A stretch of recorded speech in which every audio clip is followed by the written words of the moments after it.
Staphylococcus aureus. Vamos a comenzar por hablar sobre las generalidades de estafilococos. Estos van a pertenecer a la familia Micrococcaceae. Entre los estafilococos de importancia médica vamos a encontrar al Staphylococcus aureus o estafilococo dorado, el cual produce coagulasa, que se va a encargar de aglomerar la fibrina y producir un coágulo. El Staphylococcus epidermidis y el Staphylococcus saprophyticus son coagulasa negativos. Hay otro del cual podemos hablar que sería el Staphylococcus lugdunensis. Pueden coagular plasma citratado u oxalatado con factores presentes en el suero. Producen muchas infecciones. Fabrican muchas toxinas que producen diversas manifestaciones clínicas, además de desarrollar fácilmente resistencia a antimicrobianos, por lo que su infección es muy peligrosa para el hombre. Los enfermos hospitalizados son un gran grupo de riesgo, pues se pueden presentar cepas altamente resistentes a los antibióticos. El género Staphylococcus es productor de las enzimas catalasas, las cuales se van a encargar de convertir el peróxido de hidrógeno en agua y oxígeno. Los estafilococos se pueden encontrar en distintos lugares. Por ejemplo, el Staphylococcus capitis crece en las glándulas sebáceas, el Staphylococcus hemolyticus y el Staphylococcus hominis se hallan en zonas de glándulas apócrinas como la axila. El Staphylococcus aureus es el más virulento y hoy es conocido como el estafilococo resistente a meticilina o SARM, o también en inglés MRSA. El Staphylococcus aureus resistente a meticilina es el más importante productor de infecciones intrahospitalarias y extrahospitalarias en niños y adultos previamente sanos. Las colonias de Staphylococcus aureus presentan una característica por la cual deben su nombre de estafilococo dorado, ya que presentan el color amarillo o dorado por los pigmentos carotenoides que se forman durante su crecimiento. Para continuar vamos a hablar sobre la estructura. Primero que nada, la cápsula y la capa de limo. La pared celular del estafilococo va a estar recubierta por una cápsula de polisacáridos, de los cuales vamos a poder identificar 11 serotipos diferentes. Hablando de esto, el serotipo 1 y 2 son los que van a ser productores o van a caracterizarse por tener una cápsula muy gruesa, además de que sus colonias van a tener un aspecto mucoide. Es raro que estas produzcan enfermedad en las personas, mientras que los serotipos 5 y 8 van a ser los responsables de la mayoría de las infecciones en el ser humano. La cápsula tiene la particularidad de proteger a las bacterias al inhibir la fagocitosis por parte de los leucocitos polimorfonucleares. Además, producen una biopelícula hidrosoluble laxa, conocida también como capa de limo o película, la cual está formada por pequeños monosacáridos, proteínas y pequeños péptidos. Esto va a unir a las bacterias a diversos tejidos y cuerpos extraños, como lo van a ser los catéteres, injertos, prótesis valvulares y articulares, además de las derivaciones. El péptido glucano. Al ser gram positivo va a poseer en su estructura de la pared celular el péptido glucano, el cual corresponde a la mitad del peso de la pared celular. Está formado por capas de cadenas de glucanos construidas de 10 o 12 subunidades alternantes de ácido N-acetilmurámico y N-acetilglucosamina. Las cadenas laterales de oligopéptidos se unen a las unidades de ácido N-acetilmurámico, lo cual produce un entrecruzamiento por medio de puentes peptídicos. A diferencia de las bacterias gram negativas, la capa de peptidoglucano de los gram positivos se compone de numerosas capas entrecruzadas, lo que confiere la mayor rigidez a la pared celular. Las enzimas que se encargan de la construcción de la capa de peptidoglucano se llaman proteínas ligadoras de penicilina, las cuales son las dianas para las penicilinas y otros antibióticos betalactámicos. La resistencia del estafilococo a la meticilina y a las penicilinas se encuentra relacionada con la adquisición del gen MEK-A, que codifica una proteína ligadora de penicilina, la PBP2A, que tiene baja afinidad por la meticilina, las penicilinas y cefalosporinas. El peptidoglucano posee una actividad de tipo endotoxina, ya que estimula la producción de pirógenos endógenos, la activación del complemento, la formación de interleucina 1 y la agregación de los leucocitos polimorfonucleares. Ácidos teicoicos y lipoteicoicos son componentes de la pared celular. Los ácidos teicoicos son polímeros fosfatados específicos de especie que se unen a los residuos de ácido N-acetilmurámico de la capa de peptidoglucano, o también pueden unirse de forma lipofílica a la membrana citoplasmática. lo cual daría el nombre de ácidos lipoteicoicos. Son poco inmunogénicos, pero estimulan la respuesta humoral específica al estar unidos al péptido glucano. Proteínas de adhesión a la superficie. Son factores de virulencia que se adhieren a las proteínas de la matriz del huésped unidas a los tejidos humanos, como lo son la fibronectina, el fibrinógeno, la elastina y el colágeno. La proteína estafilocócica SPA se une al receptor Fc de la inmunoglobulina G1, G2 y G4. La proteína A ligadora de fibronectina se une a la fibronectina. La proteína A de superficie posee una función indeterminada. La proteína A y B del factor de agregación, también denominadas coagulasa, se unen al fibrinógeno y lo convierten en la fibrina soluble, luego que hace que se agregue o formen grupos. Esto constituye una prueba de identificación principal del Staphylococcus aureus. Las proteínas de superficie G y H se han asociado con una enfermedad masiva.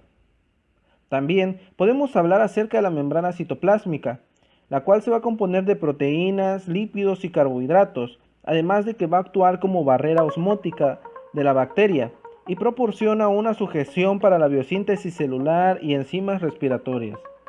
La patogenia va a depender de la capacidad de evadir la fagocitosis, producir proteínas de adherencia y la destrucción tisular por las toxinas y enzimas hidrolíticas. Se va a defender de la inmunidad innata gracias a la cápsula a la cual se le unen las opsoninas en el suero.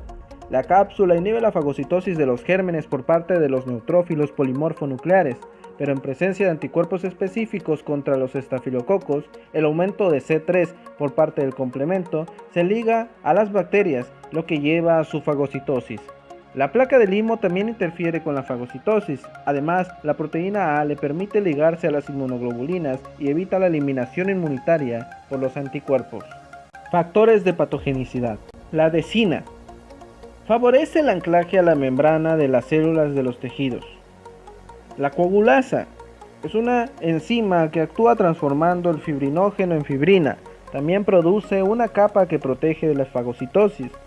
Las lipasas son enzimas que actúan en diferentes sustratos como aceites, grasas y ceras, que le permite colonizar áreas de la piel donde se encuentran en altas concentraciones. La hialuronidasa es una enzima que actúa sobre el ácido hialurónico, favoreciendo la difusión entre los tejidos. La estafiloquinasa es una fibrinolicina, activa el plasminógeno transformándolo en plasmina, el cual actúa sobre la fibrina y la lisa. La nucleasa es una enzima con propiedades endonucleolíticas y exonucleolíticas. Estas van a actuar sobre el ADN y el ARN, producen la licuación del material. Toxinas citolíticas. Comenzamos por la toxina alfa o hemolicina alfa, la cual posee una acción hemolítica sobre los eritrocitos, lesiona las plaquetas y es dermonecrótica. La toxina beta o esfingomielinasa C actúa sobre la esfingomielina y lisofosfatidilcolina de la membrana de los eritrocitos, produciendo hemólisis en frío y calor. Además de los eritrocitos, afecta fibroblastos, leucocitos y macrófagos. Toxina delta o hemolicinas delta es hemolítica, lesiona linfocitos, plaquetas y neutrófilos. La toxina gamma o hemolicinas gamma producen lisis de eritrocitos de diferentes especies. La leucocidina de Panton-Valentin o PB causa la lisis de polimorfonucleares y macrófagos, pero no de otras poblaciones de leucocitos y eritrocitos. Toxinas exfoliativas median una dermatitis exfoliativa, la cual conlleva un espectro de enfermedades conocido como síndrome de la piel escaldada por estafilococo. Existen dos formas de la toxina exfoliativa conocidas: ETA o toxina termoestable y ETB o toxina termolábil, que se localizan en un plásmido. Son proteasas de serina que rompen la desmogleína 1, miembro de las proteínas de adhesión celular conocidos como desmosomas, responsables de formar puentes intercelulares en el estrato granuloso de la epidermis. Las toxinas no se van a asociar a procesos de citólisis ni inflamación, por lo que el estrato granuloso no va a tener presente estafilococos ni leucocitos. Después de la exposición a la toxina, se van a desarrollar anticuerpos neutralizantes, protectores, que llevan a la resolución del problema. El síndrome de piel escaldada por estafilococo se presenta en niños pequeños, en algunos casos niños mayores y muy pocos en adultos. Enterotoxinas. Se han identificado muchos tipos de enterotoxina de estafilococos, abarcando desde la A a la X. La enterotoxina A es la responsable más frecuentemente de las intoxicaciones alimentarias. La enterotoxina B produce colitis pseudomembranosa estafilocócica. La enterotoxina C y D se encuentran en productos lácteos contaminados. La toxina persistirá pese a que el alimento infectado se caliente o sea digerido. Estas toxinas se producen en un 30 a 50% por las cepas de Staphylococcus aureus. Estas toxinas son superantígenos capaces de inducir la activación de los linfocitos T y la liberación de citocinas. Los cambios histológicos que se van a presentar en el estómago y yeyuno consisten en un infiltrado de neutrófilos en el epitelio y la lámina propia subyacente. Habrá pérdida de células en borde de cepillo del yeyuno. Además, la estimulación de la liberación de mediadores inflamatorios por parte de mastocitos origina la émesis de la intoxicación alimentaria. Toxina 1 del síndrome de shock tóxico. La toxina 1 del síndrome de shock tóxico es la exotoxina termoestable y resistente a proteólisis. Aproximadamente 90% de las cepas de Staphylococcus aureus son causantes del síndrome de shock tóxico asociado a la menstruación y la mitad de las cepas causantes de otras formas producen esta toxina. La expresión in vitro de la toxina 1 exige una alta concentración de oxígeno y un pH neutro. Por lo tanto, hay una prevalencia baja del síndrome de shock tóxico comparado con las infecciones de herida por Staphylococcus aureus, debido a que el ambiente es relativamente anaerobio y ácido, lo cual impide la producción de la toxina 1. La toxina 1 actúa como un superantígeno que estimula la liberación de citocinas y provoca la extravasación de células endoteliales a altas concentraciones. Tiene un efecto citotóxico. La toxina 1 puede atravesar las barreras mucosas incluso en una infección localizada, lo que provoca efectos sistémicos. La muerte de los pacientes es debido a un shock hipovolémico que produce una insuficiencia multiorgánica. La proteína A es quimiotáctica, anticomplementaria, antifagocítica, antiplaquetaria, mitógena y activadora de los linfocitos natural killer o asesinos naturales. El peptidoglucano. Este va a promover la formación de la interleucina 1, que es un pirógeno endógeno, y también de anticuerpos opsónicos en los monocitos y quimiotrayentes de leucocitos. Tiene actividad similar a endotoxina y activa el complemento. Se va a localizar en la superficie de la pared celular ligada de manera no enzimática al fibrinógeno. Manifestaciones clínicas.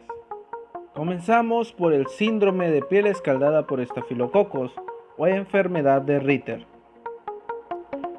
Presenta un inicio brusco de un eritema peribucal localizado que se extiende por todo el organismo en los 2 días siguientes. Va a tener una ligera presión que puede desprender la piel, a lo que se le conoce como signo de Nikolsky positivo. Poco tiempo después se van a formar grandes ampollas o vesículas cutáneas y prosigue una descamación epitelial. Las ampollas pueden presentar un líquido claro sin microorganismos ni leucocitos. El epitelio se va a recuperar entre los 7 y 10 días posteriores cuando aparecen los anticuerpos contra la toxina. No se forman cicatrices ya que solo se afecta la capa más externa de la epidermis. Es una enfermedad dada en neonatos y niños pequeños con una tasa de mortalidad menor del 5%. La muerte suele deberse a infecciones secundarias de las zonas de piel afectadas. En adultos puede afectar a personas inmunodeprimidas o con nefropatías. Se maneja una mortalidad de un 60%. Impétigo ampolloso, impétigo buloso o pénfigo del recién nacido. Es una forma localizada del síndrome de piel escaldada por estafilococo. Las cepas específicas productoras de toxina, por ejemplo el fago tipo 71, se asocian a la formación de las ampollas cutáneas superficiales. Muestran ampollas localizadas que arrojan resultados positivos en los cultivos. El eritema no se va a extender más allá de los límites de la ampolla. Además, en este caso no se va a presentar un signo de Mikulski positivo. Se da principalmente en lactantes y niños pequeños, pues es de fácil transmisión. Intoxicación alimentaria. Es más una intoxicación que una infección, pues la enfermedad se va a deber principalmente por la toxina y no por los efectos producidos por el microorganismo. Comúnmente los alimentos que se contaminan son las carnes elaboradas, como el jamón y el cerdo curados con sal, bollos rellenos de crema, la ensalada de patatas y los helados. Su presencia en carnes curadas con sal corresponde a su capacidad de proliferar en presencia de concentraciones elevadas de sal, a diferencia de otras intoxicaciones en las que el reservorio animal desempeña una función importante. En este caso, es consecuencia de la contaminación de los alimentos por un portador humano. Esta contaminación se puede impedir al evitar que sujetos con enfermedades estafilocócicas cutáneas preparen las comidas.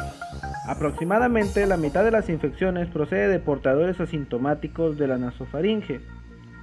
Cuando se ha introducido en los alimentos, estos deben permanecer a temperatura ambiente o más elevada para que el microorganismo crezca y libere la toxina. Los alimentos contaminados no presentan un aspecto ni sabor desagradables. El calentar los alimentos únicamente destruye a la bacteria, mas no a las toxinas termoestables. La enfermedad inicia de forma abrupta y rápida, con un periodo de incubación de 4 horas, tras la ingesta de la comida, lo cual corresponde a una forma de enfermedad producida por una toxina preformada. Dado que los estafilococos ingeridos no producen más toxina, la evolución es rápida y los síntomas duran menos de 24 horas. Presenta vómitos, diarrea, dolor abdominal y náuseas. Se va a observar sudoración y cefalea, pero no fiebre. La diarrea es de tipo acuosa, no sanguinolenta. Puede producir una deshidratación por la pérdida de líquidos. Algunas cepas pueden producir enterocolitis, que se manifiesta con diarrea acuosa, espasmos abdominales y fiebre. La mayoría produce la enterotoxina A y la leucotoxina, de 2 componentes, LUC-E y LUC-D. La enterocolitis afecta principalmente a los pacientes que han recibido antibióticos de amplio espectro, que altera la microflora del colon y permite la proliferación del estafilococo aureus. Para su diagnóstico se necesita hacer diagnóstico diferencial y descartar otras infecciones más comúnmente productoras de colitis, como el Clostridium difficile. Por lo regular se encuentran estafilococos en heces y están ausentes bacterias gram negativas normales. Síndrome de shock tóxico. El primer brote se produjo en Australia en 1928, donde se desarrolló la enfermedad en 21 niños, 12 de los cuales murieron. Después de 50 años se encontraron 7 niños con enfermedad sistémica, y en el verano de 1980 se publicaron los primeros casos de síndrome de shock tóxico en mujeres menstruantes. Se descubrió que las cepas de Staphylococcus aureus, productoras de la toxina 1, se pueden multiplicar rápidamente en los tampones superabsorbentes y liberar la toxina. Después de la retirada de este producto, se observó un decremento de la incidencia de esta enfermedad en las mujeres que menstruaban. Esta enfermedad se inicia con el crecimiento localizado del Staphylococcus aureus en la vagina o la herida, seguido de la liberación de la toxina 1 en la sangre. La producción de la toxina impone una atmósfera aerobia y un pH neutro. De forma abrupta aparecen las manifestaciones clínicas. Presenta fiebre, hipotensión y exantema eritematoso macular difuso. Se presenta una afectación multiorgánica y toda la piel se descama, incluidas plantas y palmas. Una forma especialmente virulenta del síndrome de shock tóxico es la púrpura fulminante, caracterizada por lesiones purpúricas con fiebre, hipotensión y coagulación intravascular diseminada. Hay que hacer un diagnóstico diferencial de púrpura fulminante con Neisseria meningitidis. Se estima que un 90% de los adultos portan anticuerpos contra la toxina 1. Sin embargo, más del 50% de los pacientes no son capaces de desarrollar anticuerpos protectores con posterioridad a la resolución de la enfermedad, lo que presenta un riesgo significativo de la recidiva del síndrome. Infecciones cutáneas. Es una lesión caracterizada por la maceración de la piel. Afecta sobre todo a niños pequeños. Se produce en la cara y las extremidades. Inicia como una pequeña mácula, una mancha roja aplanada, y luego se desarrolla una pústula o vesícula llena de pus sobre una base eritematosa. Se observan lesiones satélites y adenitis regional. Se forma una costra después de la rotura de la pústula. Es frecuente la existencia de múltiples vesículas en distintas fases de desarrollo como consecuencia de la extensión secundaria de la infección a zonas adyacentes de la piel. El impétigo es principalmente causado por el Staphylococcus aureus, aunque en un 20% puede ser producido por Streptococcus del grupo A. Foliculitis. En los folículos pilosos hay una pequeña acumulación de pus bajo la superficie de la epidermis. Cuando afecta a la base de los párpados, este se va a conocer como orzuelo. Una extensión de la foliculitis van a ser los forúnculos. Estos van a ser nódulos elevados, dolorosos y grandes, por debajo de los cuales se acumula tejido necrótico. Puede drenar de forma espontánea o después de una incisión quirúrgica. La celulitis va a ser un proceso infeccioso de los tejidos blandos en un foco y se disemina progresivamente por los tejidos más laxos en el tejido celular subcutáneo. Generalmente drena en forma tardía. El anthrax aparece cuando los forúnculos confluyen y se extienden hasta el tejido subcutáneo más profundo. Suele presentarse un número elevado de fístulas. Se observa en la región de la nuca y en los pacientes presentan escalofríos y fiebre, lo que indica una extensión sistémica a otros tejidos a través de una bacteriemia.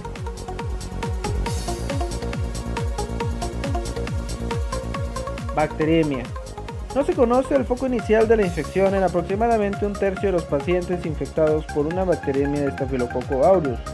Normalmente es identificable el origen de las bacteriemias producidas por otros microorganismos, como una infección pulmonar, el aparato genitourinario o el aparato digestivo.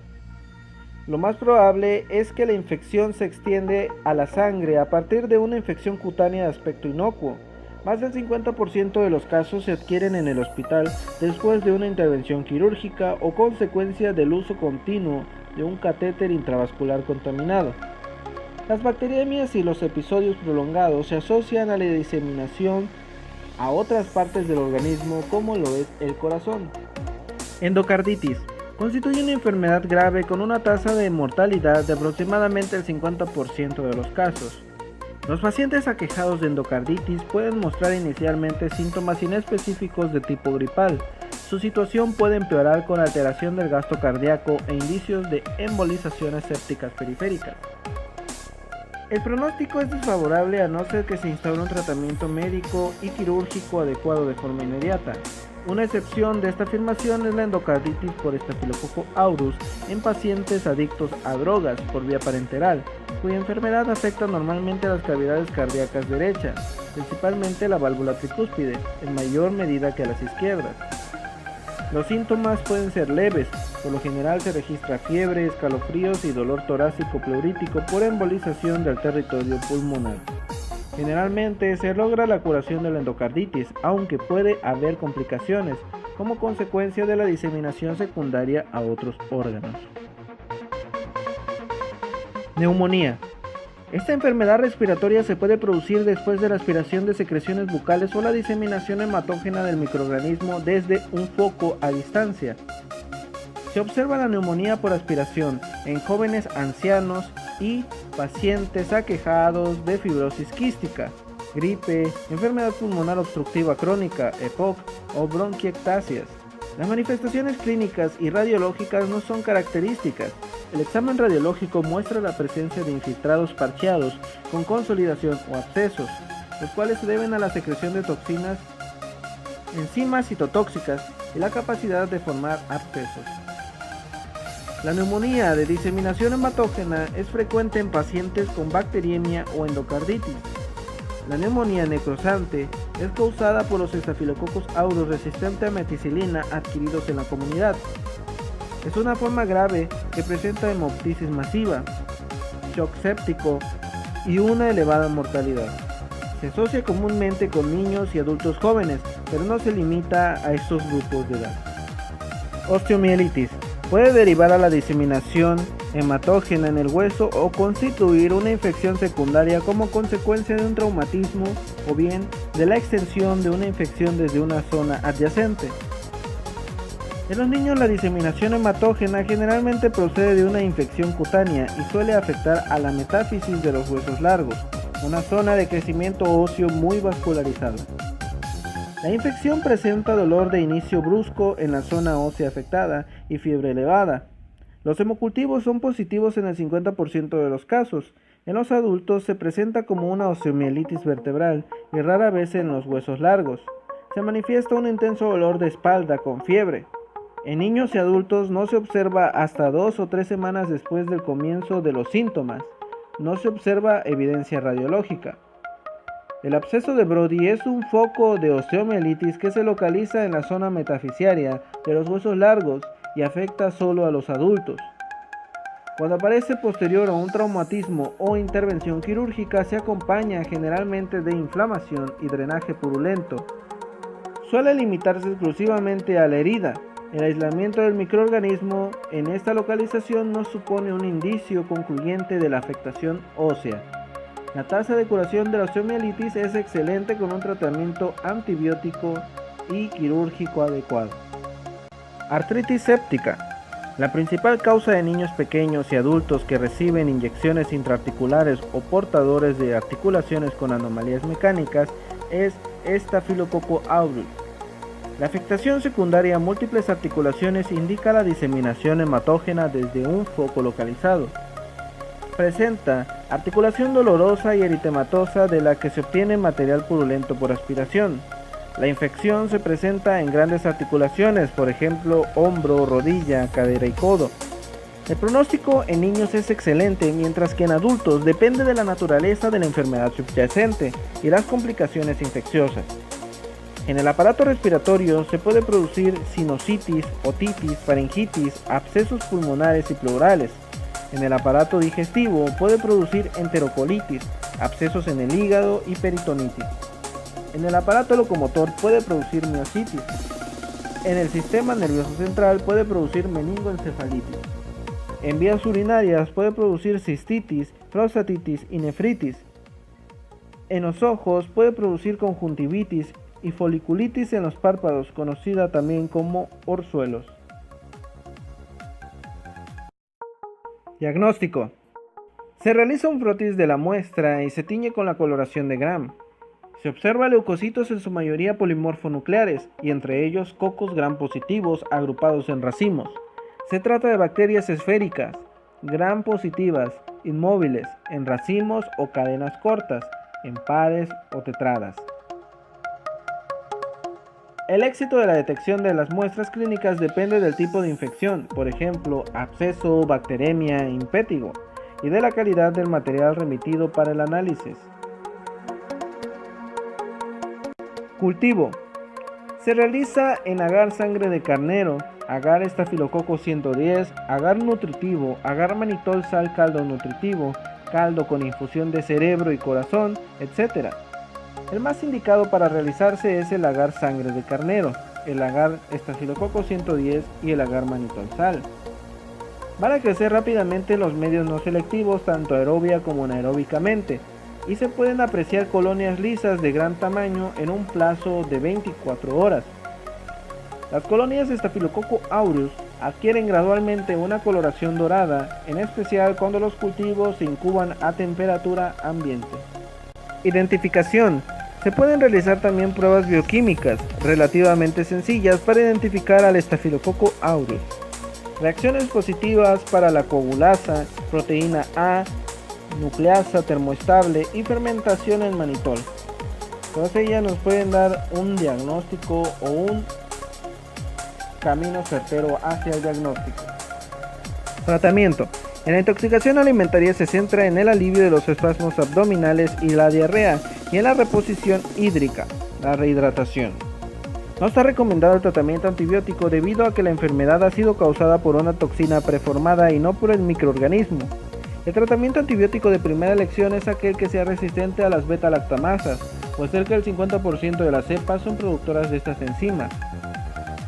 Estas enzimas se encuentran en el plásmido que puede ser transportado a otra bacteria por transducción y no se ha observado con la conjugación en los estafilococos. También hay plásmidos que contienen genes para la resistencia a otros antibióticos. Es un indicador de resistencia, ya que las cepas meticilina resistentes son poco vulnerables a varios antimicrobianos. Los antimicrobianos que se utilizan son dicloxaciclina. Los antimicrobianos que se utilizan son dicloxacilina, cefalosporinas de primera generación, fosfomicina, eritromicina y otros macrólidos. En caso de presentar resistencia, se puede hacer uso del linezolid. Un problema de este es su costo. Otra opción en caso de presentar resistencia es el uso de la vancomicina, que sería un medicamento de elección. En tejidos blandos, aparte del tratamiento antimicrobiano, se requiere un manejo quirúrgico para el drenaje del material purulento.